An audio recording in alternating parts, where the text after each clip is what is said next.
Romorantin, dans le Loir-et-Cher, à 70 km d'Orléans. Comme toutes les nuits, une patrouille de la brigade territoriale sillonne les routes. Ouais.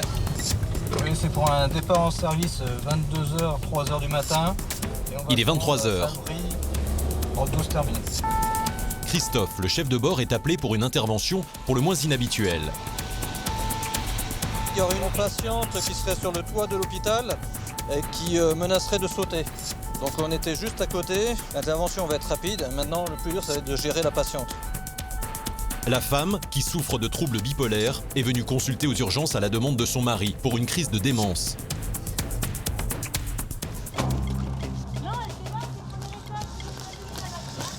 Au total, une dizaine de gendarmes épaulent Christophe. Dans des cas comme celui-là, les forces de l'ordre n'hésitent pas à venir en nombre pour éviter les drames.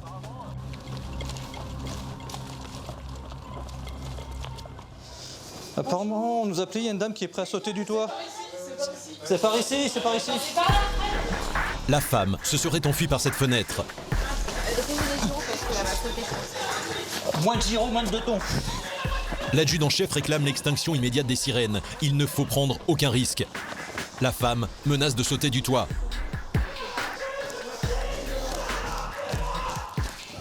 Des matelas sont disposés pour parer la chute. Bonjour madame. Non, je pars pas de la France. Je vais sauter. Ne sautez pas madame. Non, je vais sauter, très bien, je saute. Ne sautez pas. Je ne pars pas avec la France. Je ne pars pas avec la France, je veux que vous m'appeliez les États-Unis. Je ne suis pas folle, je suis retenue contre ma volonté. Vous allez le recevoir, le coup de téléphone d'Obama, et par satellite, il est au courant. Alors maintenant, vous vous mettez des trucs, vous asseyez... La patiente pense être l'amie de l'ancien président des États-Unis. Oui, c'est bien le président des États-Unis. Elle a manifestement perdu le contact avec la réalité. Non, oui, c'est Obama en qui j'ai confiance, vraiment, j'ai pas confiance. Il faut la contenir pour sa propre sécurité. Je saute. Je saute. Putain, poussez-vous. Je vais sauter. Non, descendez, ici. Mais la patiente les empêche d'approcher par l'échelle. Je fais rien. Non, vous allez me donner les montagnes. Mais non, je sais. Vous pourrez accéder au toit, mais via les fenêtres du bloc opératoire. Mais ils n'ont pas les codes ici aux urgences, donc on attend le médecin régulateur le médecin régulateur qui donne les codes pour qu'on puisse avoir accès. Arrêtez, Non, je saute. Descendez. Le risque est trop grand. Christophe prend une décision stratégique. Oh non, c'est pas simple. Là, c'est une histoire de vie ou de mort. On n'a pas le choix, il faut qu'on agisse vite. C'est avec le nom. Non. Il va tenter d'accéder au toit coûte que coûte, pendant que ses collègues occupent la suicidaire. Non, je vous écoute pas. Écoutez-moi gentiment. Non, vous n'allez pas me faire obéir, je vais sauter. Un défi de taille pour sa jeune équipière, Fanny, tout à droite. C'est la première fois que je suis confrontée à ce genre de situation. Une dame qui veut se jeter du haut d'un toit, ça arrive pas tous les jours. On ne sait jamais trop comment réagir. On nous a pas vraiment appris à parler aux gens qui sont dans cet état-là. Hein. C'est un peu du feeling. Christophe, de son côté, a réussi à atteindre le toit.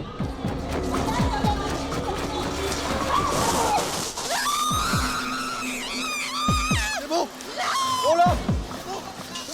Hop. Grâce à la détermination de Christophe, la patiente est enfin hors de danger. Alors, regardez si vous avez toujours votre matériel sur vous. Si vous n'avez rien perdu. J'en ai fait des choses, mais pas ça encore. Vous avez peur? On a toujours peur. On a peur qu'effectivement elle saute, qu'on rate notre coup, quoi. On n'est pas forcément préparé. Dernière mission, administrer un calmant à la patiente. Mais non, je m'allonge pas pour l'instant. Non, vous m'obligez. Degré Je m'allongerai quand je ça va pour le moment. Ah non, vous me parlez pas. Regarde. ou de force. Mais regardez, voilà ce qu'il lui a fait, Gilles César. Non, ça y est. C'est bon, vous avez pu lui injecter une... Oui. Ouais. La femme sera hospitalisée en soins psychiatriques où elle sera traitée pour ses tendances suicidaires. Ouais, Mick. Le commandement de la gendarmerie a demandé que la médaille du courage soit décernée à Christophe pour sa gestion de cette mission, pas comme les autres. Jouer avec les infirmières si elle avait un téléphone portable sur elle.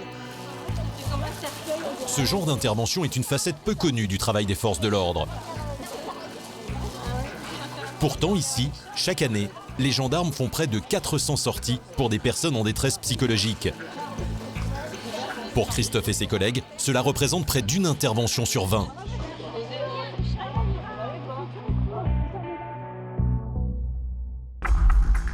La Sologne, à 250 km au sud de Paris, dans le Loir-et-Cher, est une région qui s'étend sur près de 5000 km². Une campagne verdoyante, la forêt à perte de vue. Ici, on est loin de l'agitation des grandes villes. Mais derrière ces paysages paisibles se cache une délinquance inattendue. Ils l'ont tabassé, ils l'ont foutu des coups. Et là, il souffre de quoi là? Il y a un trou là, quand il respire, ça fait... En 2016, 4000 crimes et délits ont été recensés sur Romorantin et ses environs. Il s'est mis... Pour taper comme ça, pourquoi? Il m'a dit, je suis à deux doigts de te tuer. Je disais, mais arrête. Pour lutter contre cette délinquance, 150 gendarmes veillent 24 heures sur 24 sur la population. Une femme dans la chambre. Nous avons suivi pendant plusieurs jours Christophe, un enquêteur de la brigade de recherche au flegme imperturbable. Et il est comment, le mec qui t'a planté? Il fait la taille, il a un peu plus d'acte que moi, c'est tout ce que t'as à savoir. Il va devoir résoudre 2 enquêtes difficiles. Moi, cette version-là, je la sens pas. Hein. Une agression au couteau dont les protagonistes vont lui donner du fil à retordre. Et une affaire de faux billets exceptionnels dans la région. Tu vas pas me faire croire que tu vas pas regarder dans les billets. Ah là, j'y crois pas. Vous êtes pas stupides, les gars, c'est pas possible. Nous avons aussi partagé le quotidien de Michael. Bonsoir. Allez, suivez-nous, madame. Jusqu'à notre véhicule. J'ai vu boire au volant, donc je savais déjà qu'elle était ivre. Confronté depuis 17 ans à l'irresponsabilité des chauffards, Vous êtes à 2,40 g. le gendarme ne tolère plus aucun écart. Je ne comprends pas cette attitude. Allez,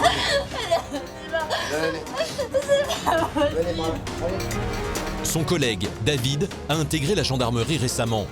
Il travaille depuis 1 an sur une affaire épineuse, des vols à répétition dans un magasin de jouets. Je passe devant. Je me demande si effectivement elle n'a pas réussi à m'avoir. Une enquête pleine de rebondissements où David va devoir démêler des fausses pistes. Ça m'énerve quoi. Enfin, là ça m'énerve. Mais malgré sa jeunesse dans le métier, il ne va pas s'en laisser compter. Bagarre, vol, violence sur fond de difficultés scolaires, les gendarmes du Loir-et-Cher sont sur tous les fronts.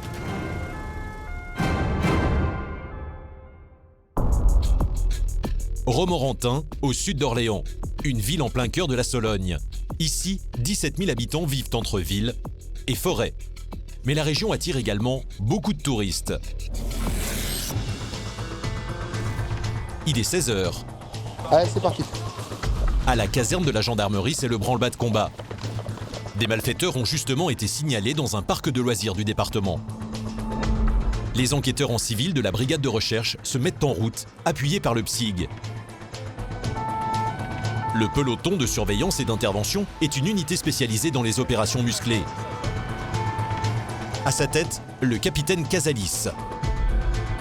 Il est rodé aux missions périlleuses et sait qu'il faut toujours rester sur le qui-vive. Comme avant un match, il y a une petite tension qui est montée, mais on sait très bien que ce qu'on prévoit ne se passe jamais comme on veut. Donc il faut essayer d'anticiper. Direction le parc de loisirs. Des malfrats tentent d'y écouler des faux billets. Ils seraient au moins 6, installés pour le week-end dans un bungalow, au beau milieu du village de vacances. Les gendarmes se rassemblent à l'entrée pour un briefing. Qu'est-ce qu'il y a comme protection par rapport à des armes? Pas grand-chose. Il y a des arbres quand même? Il y a un tout petit peu d'armes. Il y a 2-3 sapins, mais c'est dégagé. Hein. C'est vraiment dégagé. C'est dégagé. Le commandant Gomez supervise l'opération. Il prépare minutieusement la stratégie d'approche, car pour l'instant, il ignore le pédigré des suspects. On ne connaît pas l'adversaire en fait là. On ne sait pas si ce sont des gens dangereux ou pas. Donc il faut se protéger parce que moi je ne veux pas faire prendre de risques à mes personnes. On ne sait pas jusqu'à quel niveau ils peuvent se rebeller. Et le souci, c'est la présence d'armes. Le convoi se remet en route. Les gendarmes ont déployé les grands moyens. Mais ils sont peut-être tombés sur un réseau de contrefaçon. Ils doivent être prudents. Pour une approche plus discrète, ils ont décidé de contourner le parc par une petite route départementale. Comme dans une opération commando, les hommes se déploient rapidement. En moins de 5 minutes, le bungalow est encerclé. Aucune fuite possible pour les malfaiteurs. Oui, mise en place terminée pour nous. Situation calme sur les arrières. C'est au tour de Christophe et d'Emmanuel, les enquêteurs en civil de la brigade de recherche, d'entrer en scène. Une femme dans la chambre, une femme dans la chambre. Vous chauffez vite fait ?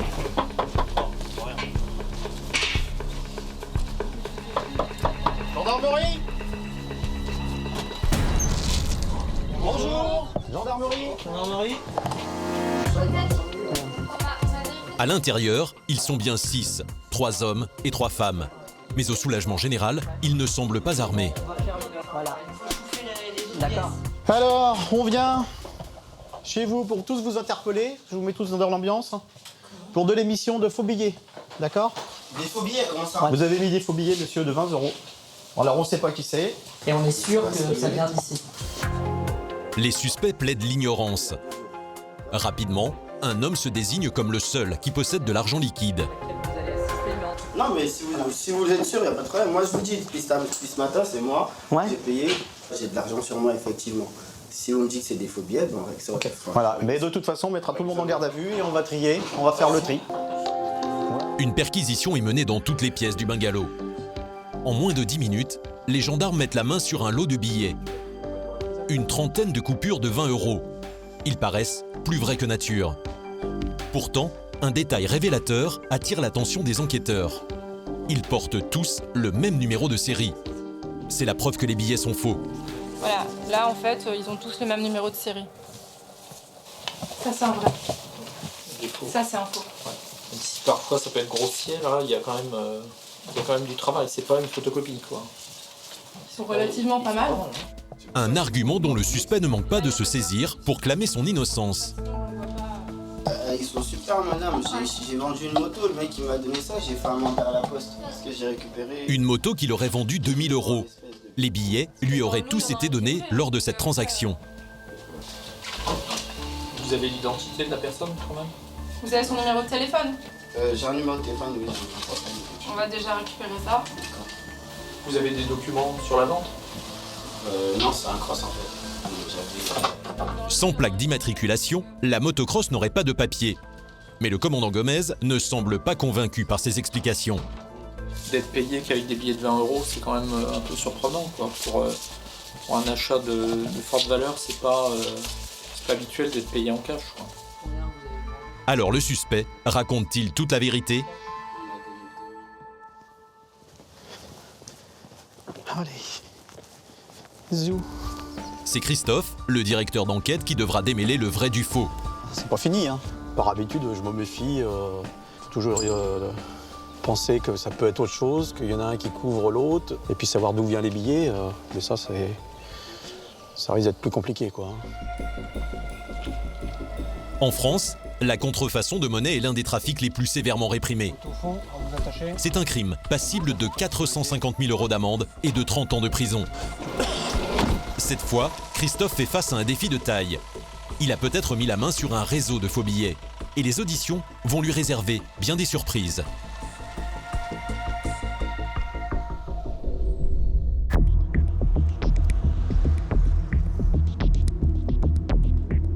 Pendant ce temps-là, à 40 km de là, à la brigade territoriale de Romorantin, Michael et Julien étaient sur le point de rentrer chez eux lorsqu'ils ont été rappelés pour une urgence. Donc les pompiers ont réussi à enlever les billets à notre fils. Il est totalement libre. Ouais, c'est reçu, mais écoute, on part sur l'intervention. Un accident de la circulation a eu lieu en pleine ville. À 18h30, en sortant d'un supermarché, une femme aurait perdu le contrôle de son véhicule. La voiture a percuté ce panneau. La conductrice est éméchée et va donner du fil à retordre aux policiers.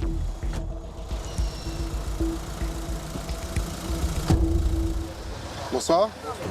Il n'y a pas de blessé? Non, c'est moi, c'est voilà, c'est. Bonsoir. J'ai pris aussi quelques photos et puis voilà. Ok. Vous avez consommé ou pas de l'alcool? Oui, ouais. oui. Bah, je vais pas mentir. Ah bah non, stupéfiant, non. Non.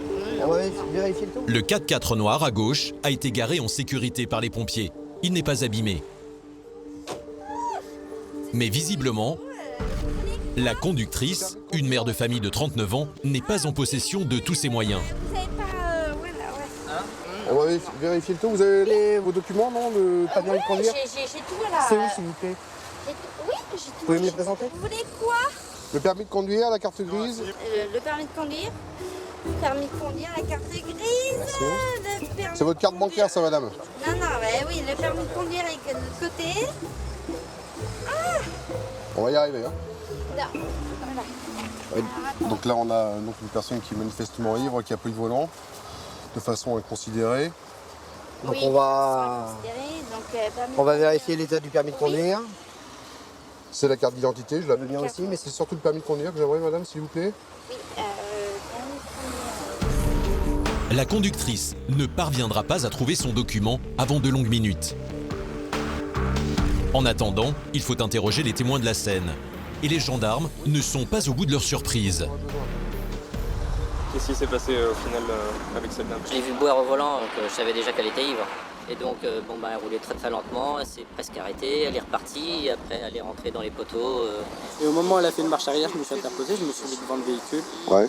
Et j'ai ouvert la portière et dès que j'ai vu qu'elle était alcoolisée, j'ai coupé le moteur, j'ai arraché les clés. Incroyable, la conductrice ne se cachait même pas et buvait au volant. Un phénomène particulièrement rare. Grâce à ce témoin, la femme n'a pas repris la route. L'homme est horrifié à l'idée de ce qu'elle aurait pu provoquer. C'est dangereux parce que, imaginons, il y aurait une voiture ou même juste un piéton. Elle aurait pu aimer la vie des personnes, même sa vie à elle, elle la met en danger. Donc on peut pas négocier sur ça. Descendez du véhicule, verrouillez votre véhicule. Sans surprise, du côté de la conductrice, le test d'alcoolémie est positif. Pour l'instant, je suis gentil. Michael est effaré. L'alcool au volant tue 1000 personnes chaque année en France. Qu'est-ce que ça représente par rapport à la route? Un danger public. Donc elle va nous suivre à la brigade, on va la soumettre au dépistage de l'alcoolémie pour avoir un résultat qui sera à mon avis élevé. Allez, suivez-nous, madame. Jusqu'à notre véhicule. Venez. La femme semble en effet déjà bien éméchée. Il n'est pourtant que 19h. Non, elle va pas traiter le dossier. Attendez, attention à la marche. Il faut immédiatement écarter l'automobiliste irresponsable de la circulation. Voilà, s'il vous plaît. De retour à la brigade, Michael doit déterminer le taux d'alcool dans le sang grâce à cet appareil. Voilà, donc c'est un souffle long et continu qui dure environ 17-12 secondes, d'accord? La limite légale est de 0,25 mg par litre d'air expiré. Alors allez-y, madame. Prenez une bonne aspiration. S'il vous plaît. Encore. C'est pas fini. Encore. Voilà, parfait. C'est bon. Voilà, asseyez-vous. Il faut multiplier par 2, là, madame. Vous êtes à 2,40 g. 2,40 g d'alcool dans le sang, c'est près de 5 fois la limite autorisée. Pour une femme de son gabarit, cela représente environ 9 verres de whisky. À quelle heure? 18h30? C'est une amende? Ah, ça va être une grosse amende, oui. Vous n'avez surtout plus de permis, là, madame. D'accord? Ah non. Enlevez pas mon permis. Non, c'est une grosse amende, oui, mais enlevez pas mon permis. Vous n'avez plus de permis de conduire, madame. La conductrice tient à peine debout et titube jusqu'à sa chaise. Mais elle ne se rend toujours pas compte de son imprudence. Ça me coûtait plus cher d'avoir buté un poteau, d'avoir buté quelqu'un. Putain. Je ne comprends pas cette attitude. À un moment donné, il faut savoir se raisonner, se dire je fais une connerie et je ne sais pas si la personne qu'on a eue ce soir saura même de mesurer un petit peu les conséquences. Mais ne pas lui retirer le permis, c'est impossible, quoi. Le plus incroyable, c'est que cette jeune femme n'en est pas à sa première incartade dans la matière. Elle a déjà subi un retrait de permis de 6 mois, pour la même raison, moins de 2 ans auparavant. Qu'est-ce que j'encours? C'est prévu d'une peine de prison s'il faut la semaine prochaine. Oui, enfin, une peine de prison, faut pas exagérer. Hein. C'est quand on entend des mecs qui tuent à droite à gauche, qui prennent 10 ans, non, faut pas exagérer. C'en est trop pour le gendarme. Un accident mortel sur 3 est dû à l'alcool. Alors, il veut absolument faire comprendre à la conductrice qu'elle est passée près du drame. Parce que c'est quoi la différence pour vous dans ce que vous vivez entre une personne qui percute un poteau ou un piéton? Oui, non, mais forcément. Oui, entre un piéton et un poteau, oui, non. D'accord, mais forcément, si vous voulez, oui, à part le piéton... Les faits sont similaires, sont exactement pareils, d'accord? Non, c'est pas vrai. C'est pas vrai. 3 heures plus tard, quand la jeune femme est conduite vers la cellule de dégrisement, elle craque complètement. Madame, voilà. Allez, venez. C'est pas Venez. C'est pas possible. Venez par là. Allez. C'est pas possible. Putain de merde, les mecs qui consomment de la drogue, je veux bien, mais pas pour moi. Mais jusqu'au bout, elle refuse de faire face à ses responsabilités. Reposez-vous, allongez-vous et pensez à ce que vous avez fait.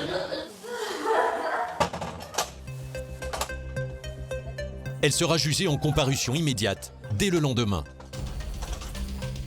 Cette récidiviste écopera d'une annulation de permis, avec interdiction de le repasser avant 6 mois, et de 4 mois de prison avec sursis. Une peine qu'elle devra effectuer si elle commet à nouveau le même délit, dans un délai de 3 ans.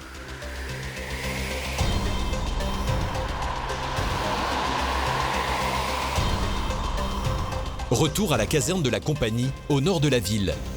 Les 3 hommes qui écoulaient de la fausse monnaie dans un parc de loisirs sont en garde à vue dans ces bureaux de la brigade de recherche. En audition, face à Christophe et Emmanuel, le principal suspect maintient être la victime d'un escroc qui lui aurait payé une moto avec des faux billets. Donc nous vous présentons le scellé numéro 1, qui est là.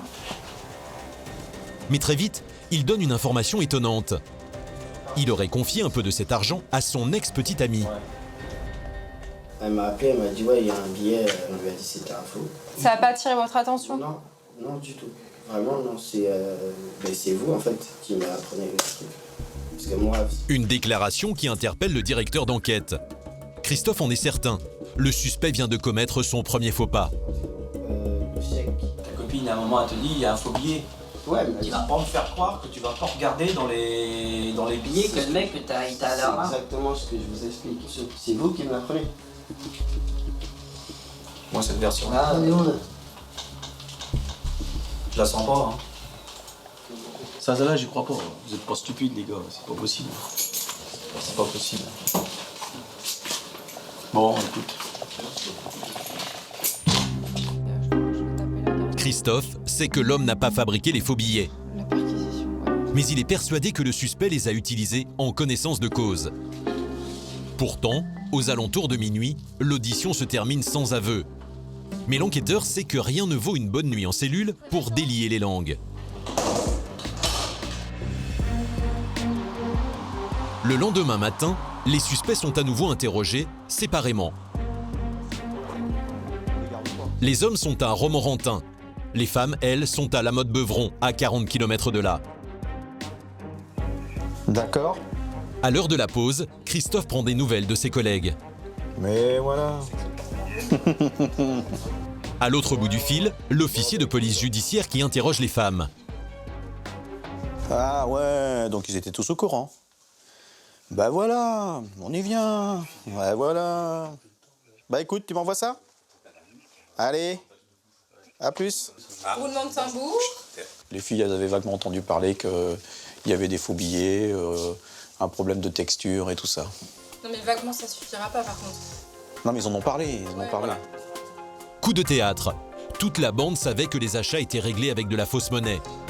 Christophe est serein. Il a désormais des éléments en main pour confronter le suspect à ses contradictions. Donc vous maintenez... Le problème c'est que ça commence à parler quoi. Dans la voiture, on a parlé de transactions de faux billets, etc. Mais ça n'avait rien à voir avec... j'ai des faux billets sur moi en fait. Et pourquoi vous avez arrivé à parler de... L'homme commence à s'empêtrer dans ses explications. Il semble de mauvaise foi, mais son attitude n'entame pas le flegme de l'enquêteur. On n'a jamais vraiment... C'est vraiment le concours de circonstances. Hein. C'est ballot. Hein. Mais c'est pas grave, on va continuer. Le filet se resserre. Et au bout d'une heure... Tu nous as fait de la menterie. J'ai un peu beaucoup menti. Un peu beaucoup menti. Donc j'avais raison dès le début, tu savais. Vous avez toujours raison.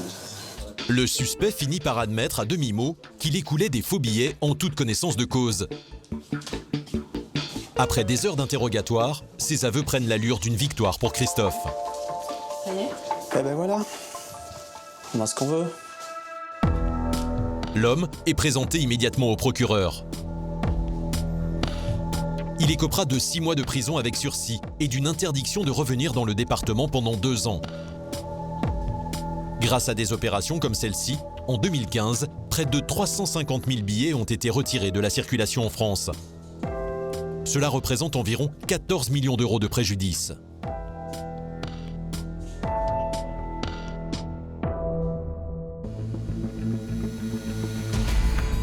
Une fausse monnaie, le plus souvent écoulée chez les commerçants.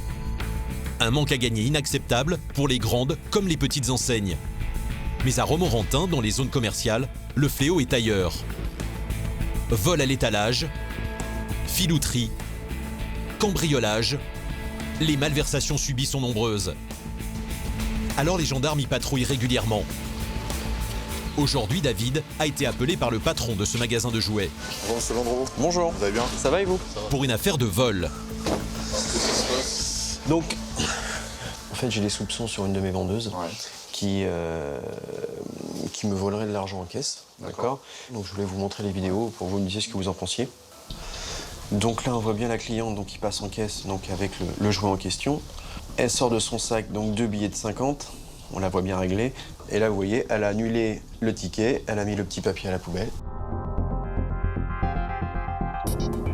En annulant certains achats, la vendeuse crée un trop-perçu qui reste en caisse en fin de journée. Avant de partir du magasin, il ne lui reste plus qu'à subtiliser le liquide en trop. Cette manipulation est restée inaperçue un certain temps à cause d'un dysfonctionnement informatique.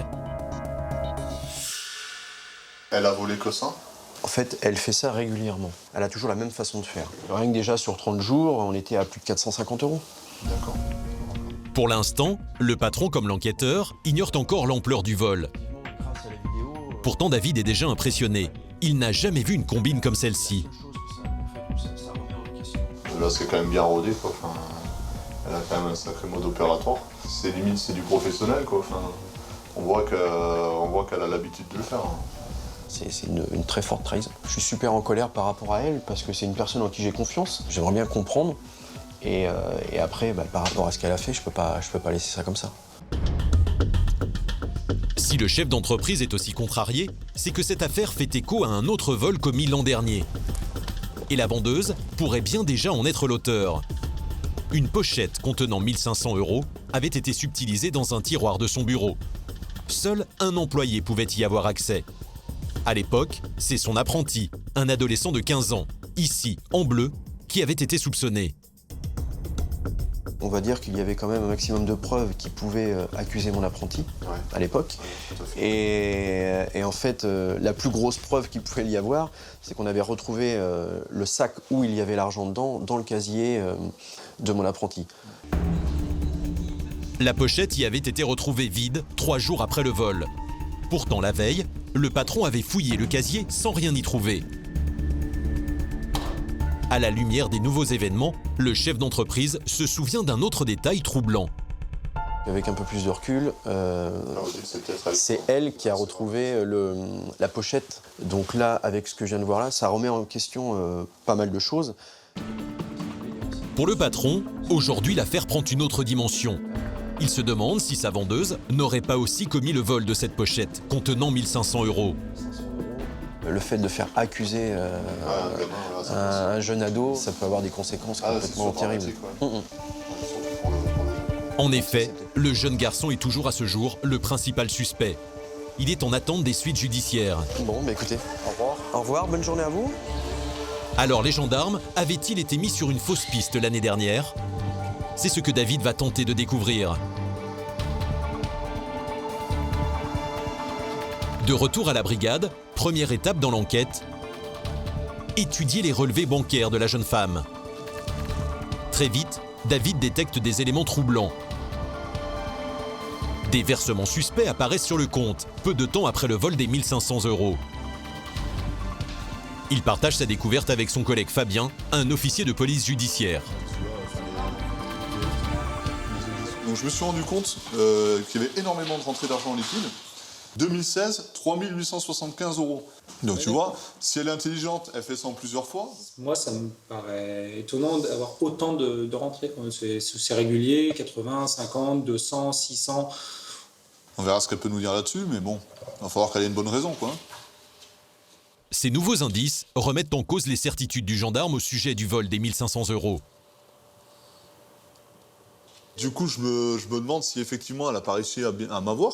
Je veux pas que le gamin à 15 ans il soit devant un juge pour enfants. S'il s'avère que c'est vraiment pas lui, on peut pas laisser passer ça, quoi. Ça m'énerve, quoi. Enfin, là, ça m'énerve. Alors, quelques jours plus tard, la vendeuse est convoquée pour une garde à vue. Devant l'épreuve vidéo, elle reconnaît le détournement d'argent grâce aux annulations de tickets. J'avais besoin de cet argent. On fait 1 fois, 2 fois, et puis après, on se dit on s'est pas fait prendre, alors on continue, et puis c'est tout. La jeune femme, seule avec un enfant à charge, décrit un quotidien difficile. Les gendarmes sont touchés par son histoire. C'est pas facile pour elle, je pense. Je dis pas que ça me touche pas, hein. Malgré qu'on soit forcément humain et qu'il y a des choses qui nous touchent, on peut pas se permettre d'être touché là pendant l'enquête. On a de l'empathie, mais on peut pas se permettre de laisser notre empathie prendre le dessus. Alors pour David, la partie se complique. Il faut désormais interroger la suspecte sur ses rentrées d'argent liquide. L'objectif, lui faire avouer le vol de l'enveloppe de 1 500 €. La question, c'est d'où vient l'argent?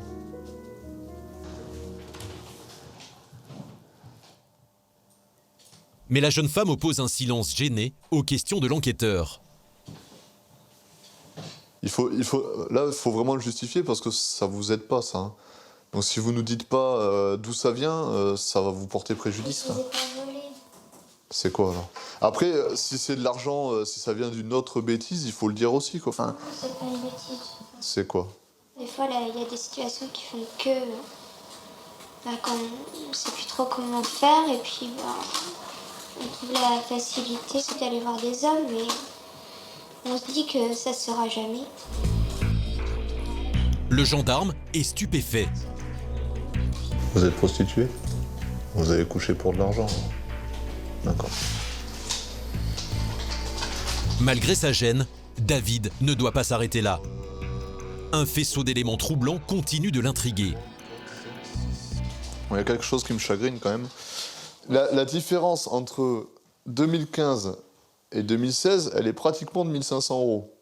Avouez quand même que c'est quand même... le hasard, il fait mal les choses. Là. Normalement, on dit le hasard fait bien les choses, mais là...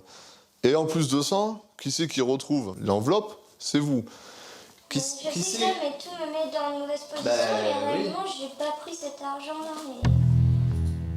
Malgré la persévérance du gendarme, la jeune femme continue de clamer son innocence.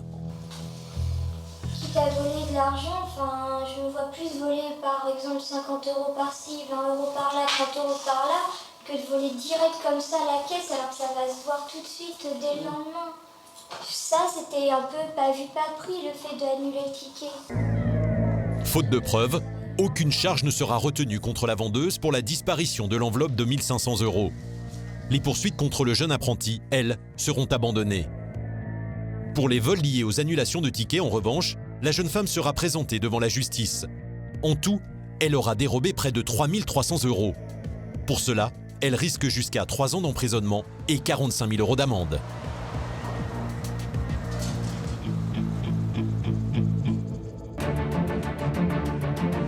À Romorantin, la cause la plus fréquente d'appel concerne les violences dans la sphère familiale.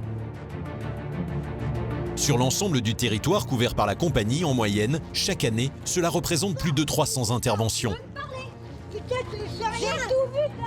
Résultat, les gendarmes finissent par bien connaître les couples les plus concernés par ce phénomène. Il est 14 h. Michael, au volant, est appelé au secours par une jeune femme qu'il connaît bien. Elle serait menacée par son conjoint. On est dans un couple où la violence est bien présente. Et on sait que ça peut parfois être dramatique, ce genre de situation. Et connaissant la jeune fille pour qu'elle appelle nos services, c'est qu'on a un souci. L'homme sort tout juste de 2 mois de prison pour des violences sur son ex-compagne. Le gendarme sait qu'il ne vaut mieux pas tarder. Qu'est-ce qui se passe? que je peux pas rentrer chez moi pour faire... Quoi, tu mens? Arrête. Parce que je peux pas rentrer chez moi parce que batte de baseball. Une batte de baseball. L'homme à la capuche, que nous appellerons Anthony, aurait menacé son ex-compagne, en bleu. La situation est explosive. Le couple est séparé, mais vit toujours ensemble. Elle est où la batte de baseball? Allez là. Arrête, Émile. Allez la chercher. Ah, mais non, mais c'est... Allez la chercher la batte de baseball. Michael doit évaluer si la jeune femme est en danger. La batte est bien sur le palier de l'appartement. Un élément à charge contre Anthony. D'accord. Et ce n'est pas tout. Une amie de la victime a vu toute la scène. Papa, en allant, je peux rester chez ma mère en allant. C'est ça que vous avez vu là? Et qu'est-ce qu'il a fait avec? Il l'avait dans les mains? Oui, il l'avait dans les mains, il faisait ça avec. Quoi, tu mens? Arrête, Benito. Tu peux rentrer comme tu vas à la baraque. Arrête, tu Mais le jeune homme ne l'entend pas de cette oreille. arrête, je t'aurais rien fait, arrête. D'accord. Et ça, pourquoi vous sortez avec ça là, dans les mains là? Je suis avec. D'accord, mais c'est la gestuelle avec la batte de baseball là qui m'intrigue. J'ai pas tapé, la tête à ma fille. Même la menace, ça suffit, hein, ça reste une arme, hein, si on veut. Hein. Ah bon? Hein, ça je savais pas, moi. Moi, je connais pas toutes les lois non plus. Mais, putain, mais là, on est là, on me refait encore des histoires. Habitué à la violence, Anthony ne semble pas réaliser la gravité de son geste. Arrête de casser les couilles, t'es là, tu fais de la merde. Après une trentaine de minutes de négociations houleuses, le couple finit par trouver un compromis. Donc c'est bon là, vous restez là? Ah oui, moi je reste là, c'est chez moi non plus et je veux rester là. Donc c'est bon? Moi, là. Ok. C'est bon, y a pas de souci. La jeune femme ne souhaite pas porter plainte. Pour cette fois, les gendarmes ne peuvent rien faire de plus. Mais la situation ne va pas tarder à dégénérer, à nouveau.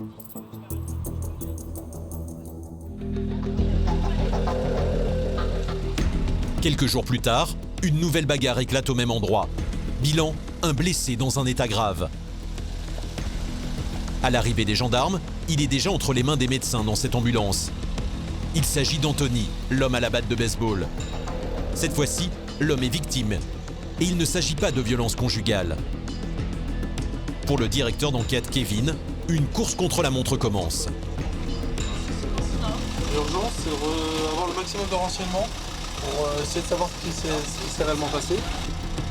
Il y aurait plusieurs agresseurs qui ont tous disparu. Et ils ont fait quoi? Bah ils sont rentrés, ils lui ont sauté dessus, ils l'ont tabassé, ils lui ont foutu des coups, ils ont voulu le mettre en sang en fait. Et là, ils souffrent de quoi là? Bah là, il y a un... Il y a un trou là et quand il respire, ça fait... Ils l'ont tapé avec quelque chose ou... Anthony aurait été roué de coups, puis poignardé. La blessure est sérieuse, il a le poumon perforé. Reste pour Kevin à déterminer l'arme du crime. Et le trou, ce sera avec quoi là? Bah alors ça, franchement, je sais pas. Je sais qu'ils avaient mis une clé dans les mains, ils avaient une barre, enfin vous savez, pour les haltères. Les barres haltères, vous savez ça? Pas d'arme du crime, pas de nom. Pour l'instant, les explications restent floues. Les témoins auraient-ils quelque chose à cacher? Christophe, notre enquêteur au flegme imperturbable de l'affaire des faux billets, est appelé en renfort. Donc là on est d'accord, on part sur des violences volontaires avec un. Hein. C'est ça, en réunion. En réunion. Ah, ils sont plusieurs? Ouais, trois. Ce sera trois. On va aller le voir le monsieur, puis il va nous dire qui c'est les monsieur qui lui ont donné un coup de couteau. On a des de télé. Christophe espère bien trouver rapidement l'identité des agresseurs. Pour cela, il se rend au chevet de la victime, aux urgences de l'hôpital. Il espère l'interroger, mais tout ne va pas se dérouler comme prévu. Moi, je peux aller fumer, laissez-moi aller fumer. Laissez-moi aller fumer, là. Laissez-moi aller fumer. Mais je m'en bats les couilles que j'ai un trou dans les fumons. J'ai besoin de fumer, j'ai besoin de me calmer, aidez-moi. Laissez-moi aller fumer, après je me calmerai, après vous verrez, vous aurez tout ce que vous voulez. Laisse-toi soigner. Mais je m'en fous, j'ai besoin de fumer, j'ai pas. T'as vu ce qu'ils te mettent? Ils peuvent pas. C'est maintenant qu'il faut que t'ailles une bloc. T'ailles une bloc. Attends, je suis là. Eh, no stress, t'es en victime là. On vient pas te chercher, hein. T'as reçu un coup de couteau. Voilà. Malgré une sérieuse blessure au poumon, Anthony est ingérable. Christophe est bien décidé à utiliser une fois encore sa meilleure arme. Sa patience à toute épreuve. Faut qu'il sente que vous restez calme, sinon c'est pas possible quoi. Moi je vais crier, lui va crier. Non, faut faire abstraction des bâtards, on laisse tomber et puis en plus c'est la victime, donc c'est pas comme si c'était l'auteur. Donc c'est quoi, un coup de couteau que t'as pris? Ouais, je me suis pris un coup de chasse, ouais. Fais voir. Laisse-toi soigner. L'enquête avance. L'arme du crime serait un couteau. Mais quand Christophe demande le nom de son agresseur, Je ne déclare pas. Après, vous avez juste à pêcher, vous vous débrouillez, moi je suis pas de ça. Non mais on sait. Moi je suis pas une poucave, tout ce qu'il y a à dire c'est que je suis pas une poucave. une poucave, c'est un mouchard. Pour ce jeune qui sort à peine de prison, pas question de donner un nom aux enquêteurs. Alors Christophe tente une autre approche, toujours avec son style inimitable. Je parle à un tir.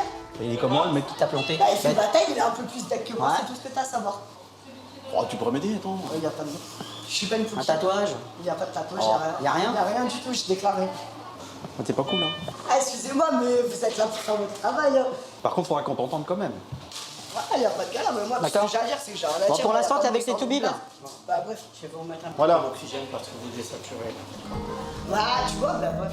Pour l'instant, Christophe n'a pas d'autre choix que d'abandonner, car la victime commence à fatiguer. Malgré l'excitation d'Anthony, son état est préoccupant. Il doit être emmené en soins intensifs à Blois, sans tarder. Les gendarmes vont devoir trouver le coupable sans son aide.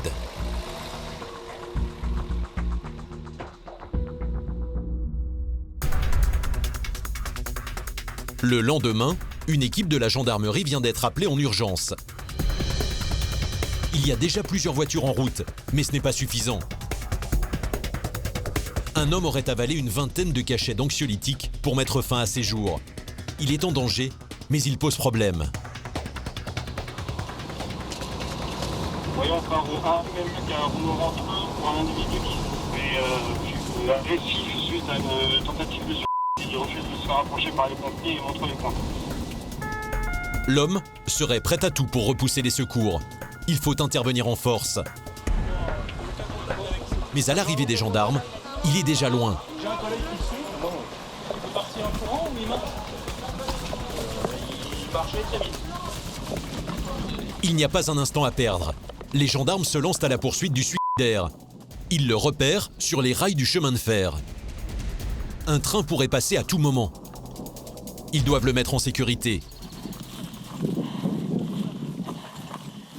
C'est pas pour qu'on vous appelle, moi j'ai rien à voir avec vous. Non, du tout, merci. On va remonter là-haut, s'il vous plaît. Il a fait du tour là-bas. Pour l'instant, l'homme n'oppose pas de résistance, mais les gendarmes restent prudents. Ils connaissent bien ce père de famille. Il a eu un grave problème personnel à la même période, quelques années plus tôt. Le désespéré n'en est pas à sa première tentative de suicide. Il pourrait avoir des réactions imprévisibles. Pour l'instant, vous ne pouvez pas partir. Non, je peux y aller. On s'est assez donné en spectacle. Non, on peut y aller. pour l'instant, vous ne pouvez pas partir, monsieur. Mais si, on peut y aller. Ça va aller. Regardez, t'as le dos tourné, je suis parti, je file. Regarde, on peut y aller. Lâchez-moi, s'il vous plaît. On va voir si on peut vous laisser partir. S'il vous plaît, 2 fois. Bah alors, vous ne bougez pas, alors. Oh, je vous dis quoi? Et vous ne pas. Je vous dis quoi aussi? Lâchez-moi. T'as quelque chose à me reprocher? Est-ce que tu as quelque chose à me reprocher? Oui. Est-ce que j'ai fait quelque chose d'illégal? On veut vérifier si votre santé va bien, monsieur. Les gendarmes ne peuvent pas arrêter l'homme au seul motif qu'il veut mettre fin à ses jours. Mais son épouse en pull gris a demandé une hospitalisation d'office.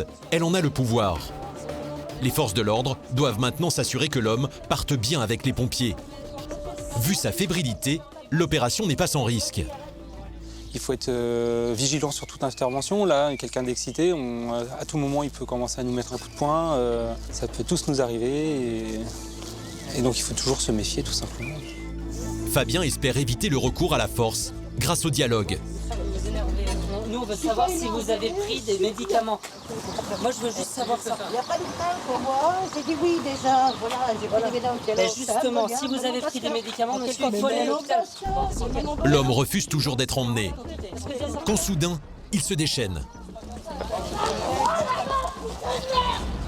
La situation est tendue. Des effectifs sont venus en renfort. Au bout de 20 minutes de patiente négociation, les gendarmes sont contraints de maîtriser l'homme fermement.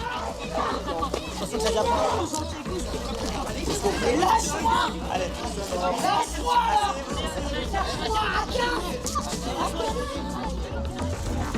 C'est menotté et encadré de gendarmes que l'homme sera emmené à l'hôpital où il sera soigné.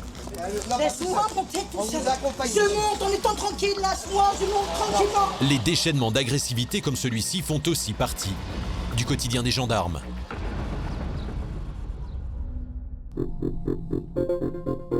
4 jours plus tard, Christophe, le gendarme de la brigade de recherche à la patience légendaire, enquête toujours sur le coup de couteau. Un coup de théâtre a eu lieu près du domicile d'Anthony, la victime. L'auteur s'est rendu. Il s'agit d'un voisin. C'est quoi le litige? C'est plus en fait, c'est pris la tête avec d'autres gens qui passaient dans la rue, des jeunes du quartier. Du coup, les gars, ils sont montés, ils ont pété sa porte, ils m'ont remis. Et après, lui, il croyait que c'était moi. Moi, j'ai réussi à... Anthony se serait d'abord bagarré chez lui avec un premier groupe de garçons. Embrumé par l'alcool, il aurait ensuite tenu son voisin pour responsable de la rixe et lui aurait alors rendu visite pour lui demander des comptes. Après, cet enfoiré, il est venu, il a pété ma porte, il a commencé à s'en prendre à moi. J'ai perçu ça comme une agression, alors du coup, je lui ai remis un coup, il m'en a remis un. Après, il a commencé à s'en prendre à ma femme et à mes frères. Alors là, ça n'a pas passé, je lui ai mis un coup de chasse et puis voilà. C'est tout. C'est carrément. Anthony serait venu agresser son voisin. Une version crédible pour les gendarmes, d'autant que le blessé refuse de porter plainte.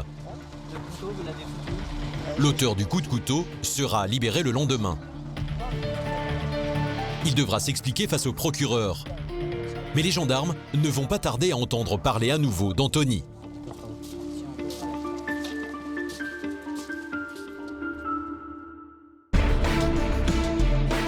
Deux jours à peine après sa sortie de l'hôpital, les forces de l'ordre sont appelées au secours par son ex-compagne. Vu le profil agressif du personnage, c'est le PSIG, le peloton de surveillance et d'intervention, qui est sollicité. Mais qu'est-ce qui s'est passé en fait? J'étais chercher hier matin à l'hôpital parce que là c'est le père de ma fille, donc moi j'ai envie de l'aider pour qu'il... Et en fin de compte, hier soir, je sais pas ce qui s'est passé, il a dégénéré. Il m'a tortillé le bras, il me foutait des patates, des coups de savate, des coups de manche à balai dans la gueule. Mais comment vous saignez? Vous saignez pourquoi? Il vous a coupé avec quelque chose? C'était hier avec la clé à molette. Avec une clé à molette. Les faits reprochés sont graves. Les gendarmes doivent s'assurer de leur véracité. D'accord. Est-ce qu'il y avait quelqu'un qui était témoin des faits? Sa copine. Elle était sur place. Surprise, le témoin n'est autre que la nouvelle petite amie d'Anthony. Les trois protagonistes cohabitent dans le même appartement. Donc on va interpeller l'auteur? Hein? On va voir ça. Le gendarme rejoint ses collègues. Ils sont déjà en train de négocier. Bon, vous nous suivez, monsieur? Vous venez gentiment avec nous? J'ai peur, putain, j'ai peur. Calmez-vous, ça va finir. D'accord? L'homme est à nouveau très agité. Mais cette fois-ci, sa nouvelle petite amie prend sa défense. C'est très bien qu'il s'est rien passé, il l'a pas touché. Elle s'est énervée, elle l'a menacé, elle lui a dit oui, je vais appeler les gendarmes, comme quand tu m'as frappé, comme ça je sais très bien que tu me laisseras tranquille. Non. Témoin de la scène, la jeune femme dément la version de l'ex-compagne. Il va falloir déterminer qui dit la vérité à la gendarmerie. Une dernière fois, je vous le dis une dernière fois. On va vous amener, monsieur. Après plus de 30 minutes de négociation, le jeune homme accepte enfin de les suivre. Mais les gendarmes ne sont pas au bout de leur peine. Doucement, c'est les menottes. Mais t'es sérieuse là? En voyant son ex-compagne, l'homme perd totalement la raison. Faut pas que je m'énerve, faut pas que je m'énerve. Faut pas que je m'énerve. La mère, on fout la maman. C'est bon. Calmez-vous, monsieur, calmez-vous. Les gendarmes ont recours à la force pour le maîtriser.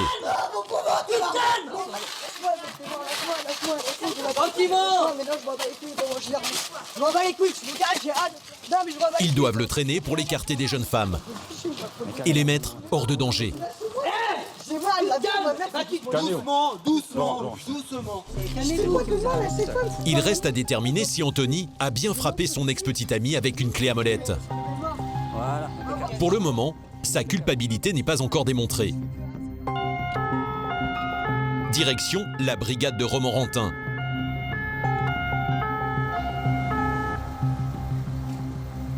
La victime présumée doit être entendue en priorité. Elle revient tout juste de l'hôpital où les urgentistes ont procédé aux constatations sur ses blessures. Avant de l'interroger, Michael y jette un œil pour prendre la mesure de l'agression. Là, on voit vraiment au niveau du bras, aussi bien, donc là déjà les traces de coups, l'hématome où ça commence à faire déjà une belle bosse au niveau du bras. Donc ça montre vraiment que c'est des coups qui sont relativement violents. Après ici, bon, traces de sang derrière l'oreille. Après, le plus impressionnant, c'est au niveau du coude. Au-dessus du coude, où ça fait vraiment un trou. Des entailles qui sont des indices compromettants. Et ce n'est pas tout. La perquisition au domicile du trio a été fructueuse. Je vous montre une clé plate. D'accord. Et un balai. C'est ça. Qui ont été ici à votre domicile. D'accord. Qu'est-ce que vous pouvez me dire sur ces objets? C'est avec ça qu'il m'a frappé. Un balai brisé par la force des coups. Une clé plate. Des armes qui font froid dans le dos. Alors pourquoi vous avez nouveau refrappé aujourd'hui? Aujourd'hui, par rapport à ce que j'étais rentrée trop tard. Un motif bien anodin au regard de la violence déchaînée. Comment il vous a frappé avec la clé plate? Il s'est mis comme si j'ai tapé par terre. Pour taper comme ça par terre, ok. Et voilà, et même lui m'a dit, je suis à deux doigts de te tuer. Quoi. Je disais, hein, je le regardais, je disais, mais arrête. Et du coup, il continuait. Plus tu le dis, arrête, plus il continue. J'en tremblais tellement que j'arrivais pas à réaliser ce qu'il m'avait fait. Si la jeune femme reste dans le même appartement, c'est que ni elle ni son ex-compagnon n'ont les moyens de payer un autre loyer. La cohabitation est chaque jour un peu plus compliquée, d'autant qu'ils vivent désormais à 3 avec la nouvelle petite amie. Grosse situation explosive pour tous. Donc automatiquement, au bout d'un moment, plus personne ne supporte et puis on arrive à des violences très extrêmes avec, comme là, avec des clés plates, des armes. Et on espère que que l'auteur va reconnaître tout ce qui s'est passé. Mais pour l'instant, en audition avec Kevin, le suspect nie toujours. Je suis là, je fais rien de mal, même si je fais rien, elle fait de la merde. C'est un témoignage inattendu qui va faire avancer l'enquête. La petite amie du jeune homme a changé de version. Il lui a acheté la clé plate dans la tronche. Est-ce qu'elle cherchait à se défendre? Bah elle pouvait pas. Elle en a peur. Dans le cocon protecteur de la gendarmerie, la jeune fille ose enfin se confier. Bah je vais me dire la vérité parce que je me dis s'il peut le faire à elle, il pourrait le faire à moi. Ça aurait pu aller très loin, il aurait pu la tuer sans même le vouloir, mais un coup derrière la tête, elle aurait pu y passer, quoi. Donc c'est quand même, c'est pas rien, quoi. On parle de violence avec arme. C'est pas rien. Grâce à l'intervention du psyg, le pire a été évité de justesse. Malgré des années de métier, le gendarme reste touché par ces histoires tragiques. Qu'est-ce que ça vous inspire? La tristesse de voir leur vie gâchée, hein, parce que c'est ni plus ni moins que ça. C'est triste pour eux. Malheureusement, ça devient de plus en plus notre quotidien et c'est regrettable. Mais bon. S'il n'y a plus de doute sur la véracité des faits reprochés, Kevin doit encore obtenir les aveux du suspect. Mais ce n'est pas si facile. Le garçon a peur de retourner en détention. Je risque combien de temps? Dis-moi. Je sais pas, l'emprisonnement, je crois que c'est 3 ans. Non mais, écoute-moi, c'est ce qui est requis. Je sais que je vais tomber. Non? En créant un climat de confiance, Kevin espère bien faire admettre sa culpabilité au jeune homme. L'approche, a priori, a l'air de fonctionner. S'il n'y a pas de dialogue, s'il n'y a pas de contact avec le garde à vue, comment voulez-vous qu'il y ait une enquête qui se crée? C'est quand même mieux pour un enquêteur d'avoir les éléments et que le mis en cause parle. Faut que tu assumes ce qui s'est Mais passé. j'assume la vie, c'est quoi? Ouais, j'ai tout fait, sauf que avec la clé, j'ai pas tapé dans la tête. La vie de ma mère, j'ai pas tapé dans la tête. Même s'il tente encore de minimiser, près de 15 heures après les faits, le suspect passe enfin aux aveux. À l'issue de sa garde à vue, le jeune homme est jugé en comparution immédiate. Déjà condamné pour des violences, il écope d'une peine de 12 mois de prison, dont 6 mois fermes, et d'une obligation de soins.